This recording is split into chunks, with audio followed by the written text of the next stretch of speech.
Hey friends, it's a beautiful Friday morning here in Nashville. It's starting to get cooler.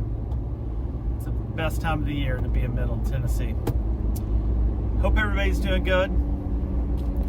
I had a topic I thought I would talk about this morning. I had a pretty monumentous thing happen this year. I got a call, in January to see if I was interested in working with Ringo Starr, recording Ringo Starr. It was a CBS special. He was putting a new country record out, and I automatically, of course, said yes. I actually, winding back, I saw the date get released, and I let a few people know, like, hey, I want to do this. I don't even care what it means. It's like one of those, right? It's like, oh, if somebody wants to pay me for that, great. I wanted to be on the date. I planted those seeds, although I don't think it had anything to do with how I actually ended up getting the gig. But so anyway, I was waiting to get asked, kind of, see if there was any interest. And thankfully, one of my long-term clients at Rack and Roll, T-Bone Burnett, was kind of at the helm. And we've taken care of him, since like 2000. Oh, brother, where art thou? Whatever year that was. It's been a minute. They used to rent a ton of gear when they did all those movie projects. They would rent, 20 channels of Neve modules, KM54s, U67s, all kinds of fun stuff. And it was always fun to take care of him too, because he was so appreciative and such an incredible person. So fast forward 20 years, T-Bone's done this phenomenal record on Ringo. It's a country record, actually. And so I just kind of put a message in on that side too, just saying, hey, I would love to do this, And so anyway, I got hired, which was crazy.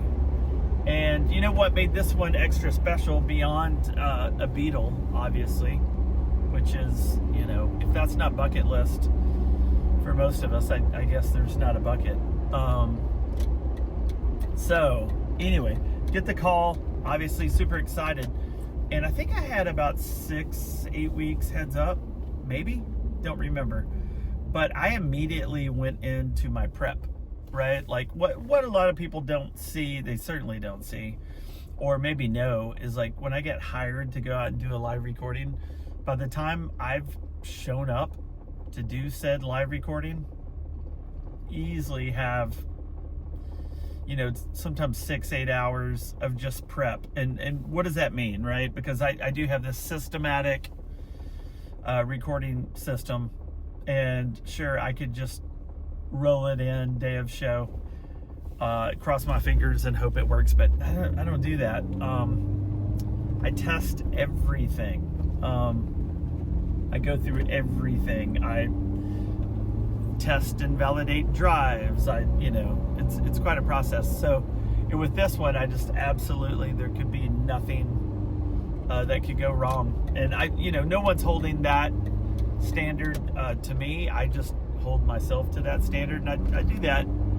Doesn't matter if it's Ringo or somebody who's an unknown and I'm in a bar recording a live show. It's the process doesn't really change. So anyway, I went right into prep. Pretty quickly got looped in to his folks, who, man, I cannot say enough good things. His crew. Imagine if you just took the best in every category, right? The best drum tech, the best front of house guy, every player in every position of the band. It's incredible. And you know what's funny too? At that level, it's so much more relaxed. Any of the stressful gigs I've ever had, it's always like way lesser known folks. You know, when you're working with the best of the best, true professionals, they're relaxed because they know their gig exceptionally well and they don't mess up. So anyway, I connected with the guy that's became a good friend, Brian Pavedo, shout out, one of the best front of house guys in the business. So, you know, technically we started figuring out the details. It was all analog, which was so refreshing. We pared the record down to like 96 inputs. And, you know, I have this incredible AMS Neve front end. You know, atomic clock, antelope, interfaces, etc., nerdy gear stuff that really doesn't matter. So anyway, the luxury of this gig, here's what I want to get around to. And this is a luxury, and it does not happen often. So we actually had a load-in day, a rehearsal day, and then 2 show days, which I can't tell you what a luxury that is, because on the load-in day, they wanted to it was the middle of winter, and there was a lot of vintage instruments and stuff that all the guest artists in the band were going to be playing with. So they wanted to get the gear in the venue where it could acclimate, right? How brilliant is that? Where it could sit there for 24 hours and acclimate in the Ryman before anyone was going to be playing it. And of course, we rolled in.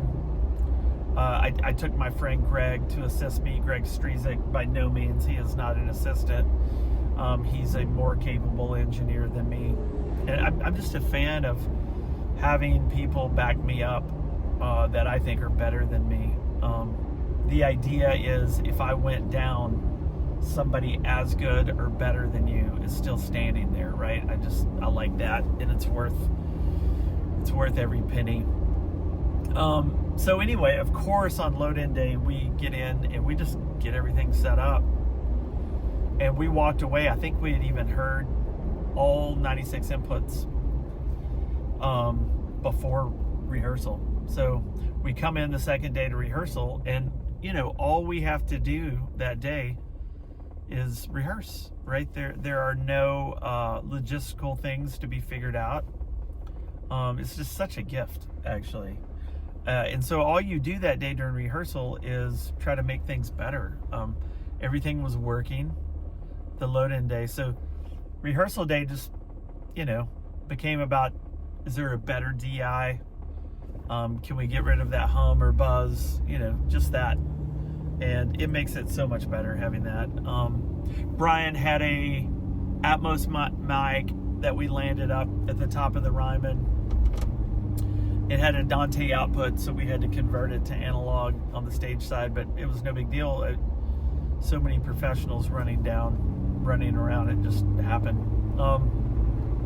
So anyway, you know, we get to rehearsals, and gosh, I'm not going to remember all the who's who of Nashville that was on this show. You know, Molly Tuttle, Billy Strings. My gosh, I'll post all the guests in the description. It was insane, the amount of talent on the stage and the amount of talent in the band. T-Bone put this band together special. It was a lot of people that played on his record. The record's called Look Up. You should check it out. It's phenomenal. So it was a lot of those musicians. And, you know, obviously Ringo playing drums. The great Jim Keltner was backing him up on drums, which was phenomenal. And, gosh, Daniel Toshin was playing electric guitar. Oh, Paul Franklin was on steel. Again, Mike Rojas on piano, right? I mean, it's just insane. All these people are at the absolute top of their game. The best Nashville has to offer, you know, playing songs written by, you know, the, you know, most successful drummer of all time.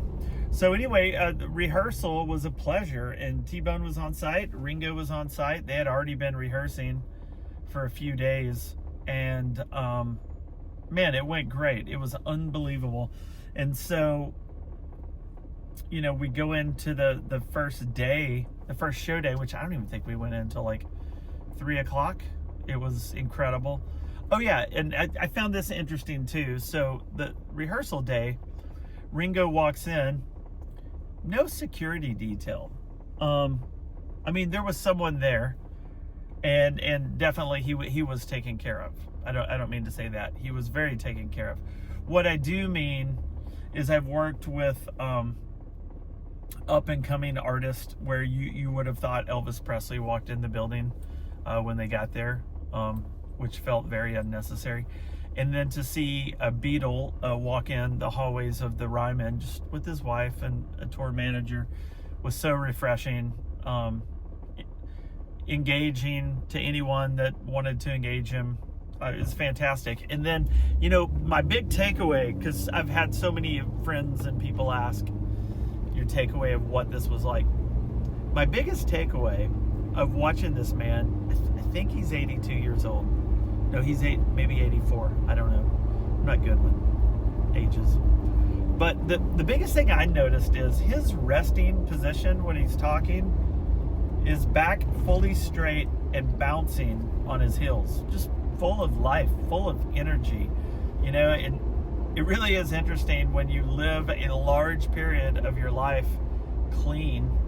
I think he's vegan, and I think he drinks, I know he drinks tons of juice. People were making juice for him. And, there is something to that, right? When you spend a large part of your life living clean, how it extends it on the back end. And more than anything, that was my biggest takeaway.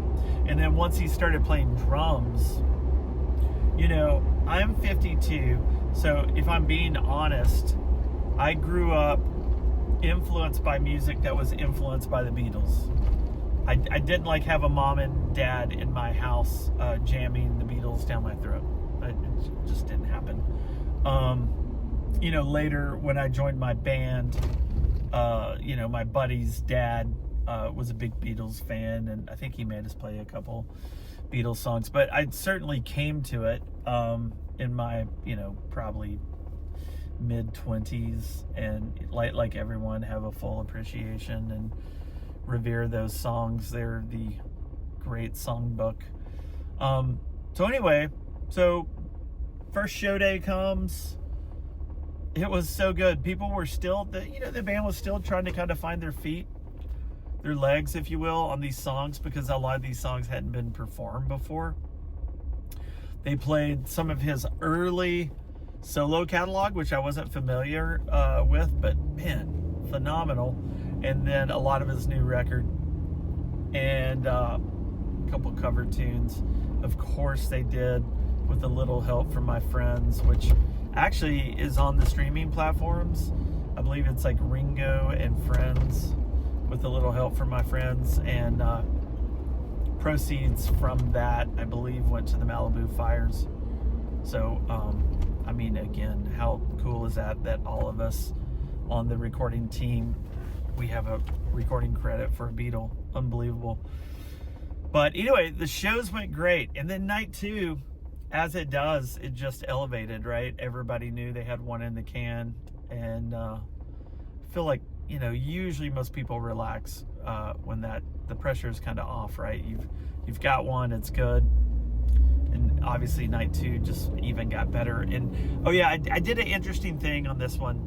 I was set up in the production office. Usually I'm in one of the dressing rooms, but stage left, there's only one dressing room, and the boss needed that. So we were just in the other room, in the production room. And that's, anybody that's visited the Ryman backstage, the production office becomes the default people peek their heads in, right?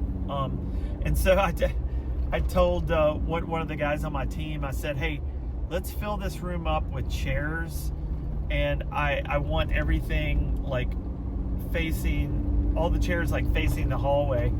That way, as people walk by, they feel welcome. If they see, 6 to 8 chairs set up in the recording room, I wanted them to feel welcome to come in, sit down, talk, And that really served a great purpose, man, because we hosted some unbelievable conversations with some legends. Like Jack White was on the show, forgot that.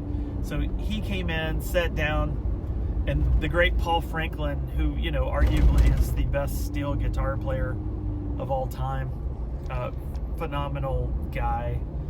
And I've known of him obviously since I came to town. His son Daryl's a great guy as well, great music publisher. So Paul sat down and we were talking about steel guitar, and Jack White walks by and he comes in, and we just all of us just sat and listened to Paul and Jack ask Paul questions about steel guitar, which was phenomenal. Oh, and then another cool thing happened. Paul McCartney sent a congratulations video to Ringo, just the special and the record.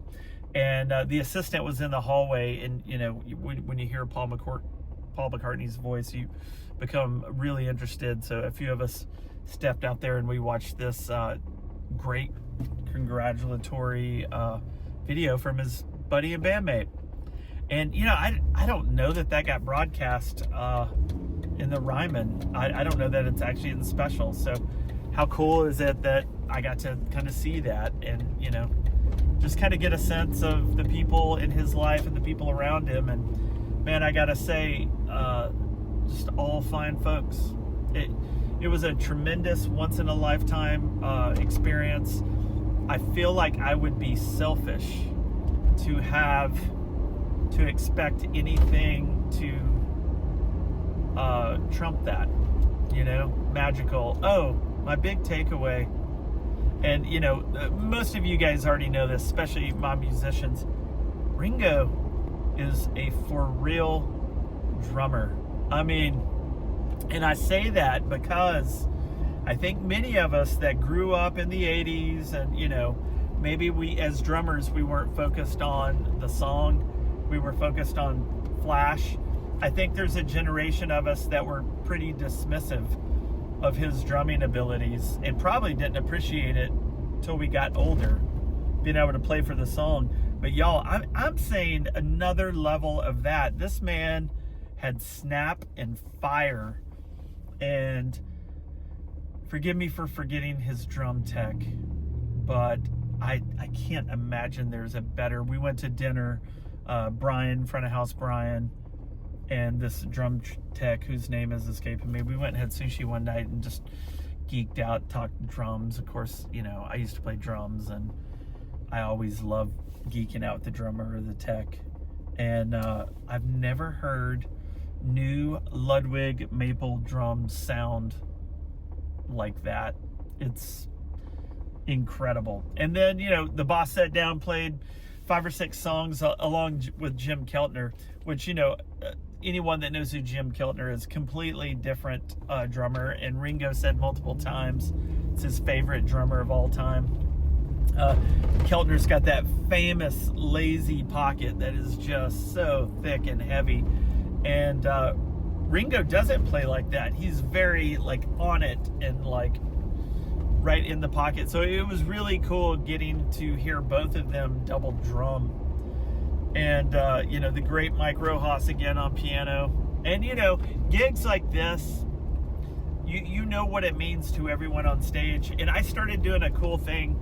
A lot of these guys are my friends, or if we're at least we're good acquaintances with all these session guys. And so I started doing a thing on all these special shows like this I recorded a few years ago, where I'll take pictures of my friends and acquaintances that are playing with these guys, and I'll text them immediately.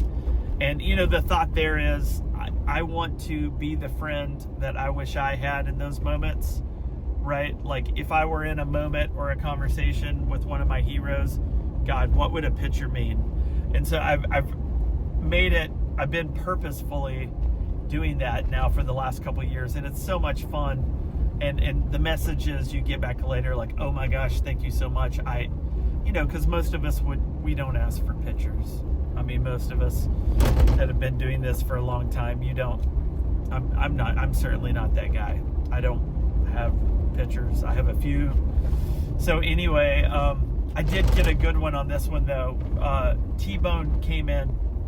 The last gift of this, not just Ringo, was, yes, we had been taking care of T-Bone for ever, 25 years. And I had worked with his wife. I was like a set producer on the ABC show Nashville. What does that mean? I took a Neve 8078 console and we built a studio on the set, like an actual studio. And T-Bone had called because his wife was doing this show, Callie, great, amazing talent. She's his equivalent in TV and film. I believe she wrote and maybe directed Thelma and Louise, but she's a force herself. So anyway, we built this recording studio, and so she knew of me, but I didn't really get to spend any time with her. And honestly, I'd never really spent much time with T-Bone. It was always in passing. And so to have 2 days, and so T-Bone had wandered in and sat down in our recording world, and I really got to know him, which was a gift. And I feel like he got to know me. We're both from Texas, so we talked about Fort Worth, talked about gear, talked about Bob Dylan. It was really special. When you're in the service industry, a lot of times most of us just serve. We don't, you obviously are friendly, but it's not about asking anyone's time. So that was the gift of the rehearsal day and these 2 show days, is so many conversations. And right now as this video is rolling, there's 5 or 6 that are escaping me right now, but it was super special. And to do it at the Ryman, I've been so lucky to record. It's like 100 plus, I think, at this point, shows at the Ryman. I've worked there more than any other venue, and I won a Grammy actually a couple years ago, and I that is for a show I did at the Ryman. So I have so many special memories tied to that venue, and I love the staff there. It's the best staff in Nashville. I mean, these are all people I would hang out with, and when I get to work with them, it's just so special. And that venue, it means everything to me. So to be able to get to serve T-Bone and record this show for Ringo and T-Bone at the Ryman, where that one show in particular that turned into a Grammy, is something that I didn't ever see coming in my career. And then also I got to do something really special for Carrie Underwood during COVID. I produced something I don't think a lot of people have seen, but she had put a gospel record out that's phenomenal, and I'd been taking care of her in a broadcast capacity for, I don't know, maybe 8-10 years now. It's been a minute. They booked out the Ryman in the middle of COVID, and we did a live performance of the gospel record with her, CeCe Winans, Bear of Need to Breathe. And I got to use the Ryman as an instrument. And why I say that is there was no crowd, so we didn't need the PA, so the PA's turned off. And we cut strings out in the audience, and I had microphones on all the violas and violins, and I had a surround mic up in the balcony looking down. And it's really the only recording I've ever done where I got to truly use the acoustics of the Ryman like as an instrument. So anyway, it's out. They put it out. It was really strange. They put it out, and I got to produce it, record it, mix it, which is that was amazing. And again, another phenomenal show at the Ryman. And I think it came out on DVD. I know it came out on DVD. You can buy it on Amazon. Unfortunately, it's standard def, which we shot it in 4K, and That's one I would love to do an Atmos mix on. Maybe that'll happen one day. But anyway, that was a Ryman thing. So I tell that story honestly for context of what the Ryman means to me, what those people there mean to me. Between the Country Music Hall of Fame and the Ryman, I've done more work there that I feel like means something beyond just a live recording. But anyway, holy crap, 25 minutes. I'm not going to bore anybody with this anymore. I didn't mean to go that long, but when you're talking about stuff you love, time goes by. And boy, this sure has made my commutes more enjoyable. So thank you to everyone watching. I think I'm at I think I need one more subscriber to hit 600. So if you're watching this and you like this and you want more of it, I'm gonna be doing some more interesting content, but it's gonna be more involved, where I sit down with producers and engineers, and I just, maybe as we get close to the holidays, I'll have more time to do that. But for right now, I'm really enjoying shooting content like this. So if you like it, like and subscribe and get me to 600. I'm trying to get to, I would love to get to 1,000 subscribers by the end of the year. I don't know if that's possible, but anyway, thanks so much. Hope you have a great day.